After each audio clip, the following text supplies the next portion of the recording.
Hey everybody, Ben again with Malehanger.com doing the watch this first video.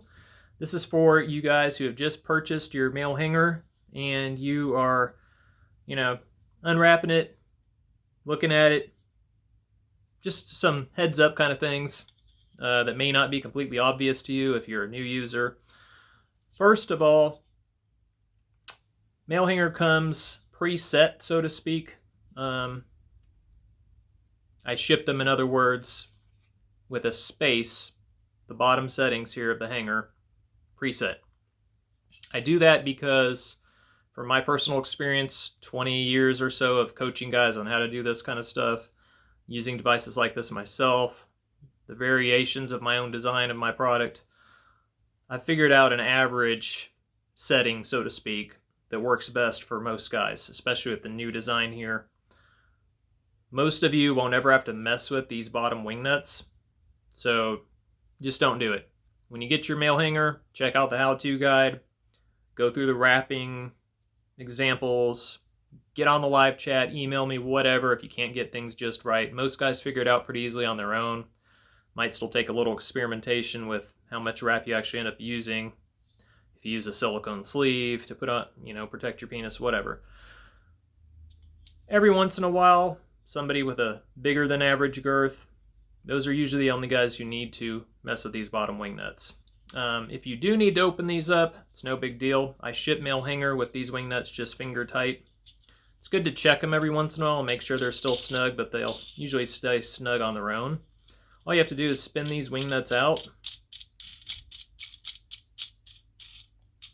and then pull the hanger halves apart, and that'll give you access to these inner adjustment hex nuts, which I'll refer to here and there, the live chat room and in the guide, videos, things like that.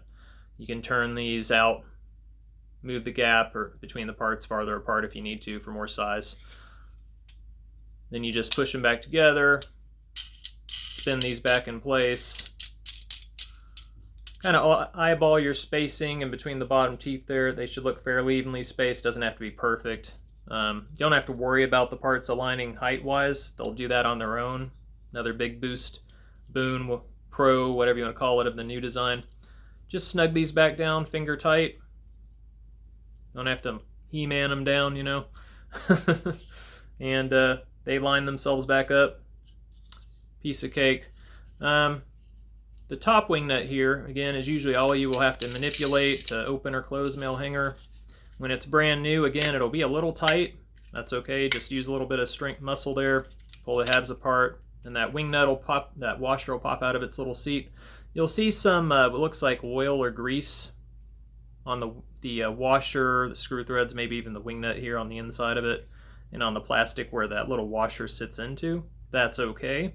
That's supposed to be there. Do not wipe it out, please. It's just Vaseline or petroleum jelly, whatever you want to call it where you are. Moms have put it on babies' bottoms for several decades. It's skin safe. It's okay.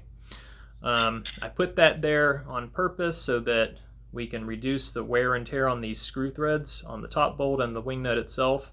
Metal on metal friction over time tends to wear things like these screw threads. I'm giving them a longer life by putting that on there. Plus, when it's new, it helps that washer break in against that plastic, release against it a little more easily. Speaking of wear and tear with the new design, I've given this area where the washer sits a few more millimeters of height so that when it sits down in there, over time, as the top bolt may wear against the plastic that it sits down on top of, if it does do so, it's just going to drop a tiny little bit. You don't really have to worry about any tolerance loss. Your hanger is still going to function like it should. When you are using mail hanger, going to tighten it up, make sure you have your little hex nut here on the end of that bolt, which is permanently bonded with adhesive, super glue. It's basically liquid welded to the head of that bolt there. It's never going to come loose on its own.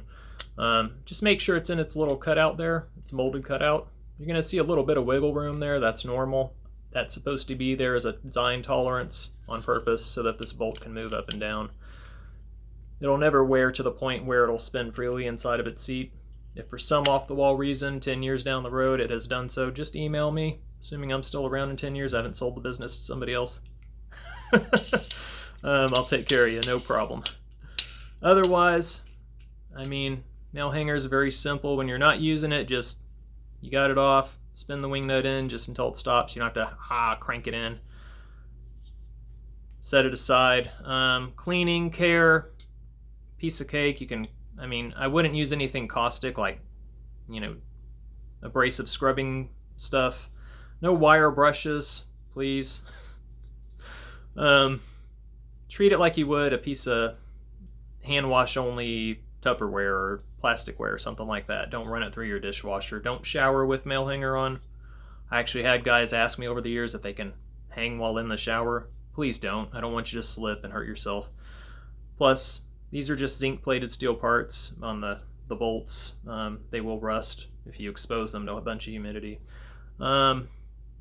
Otherwise, you guys who live overseas, can't get to a hardware store that sells the bolt sizes I use, just shoot me an email. I'll take care of you if you ever need one replaced. With the new design, wear and tear should be much less than before because there's much less pressure on the top of the hanger and the top hardware.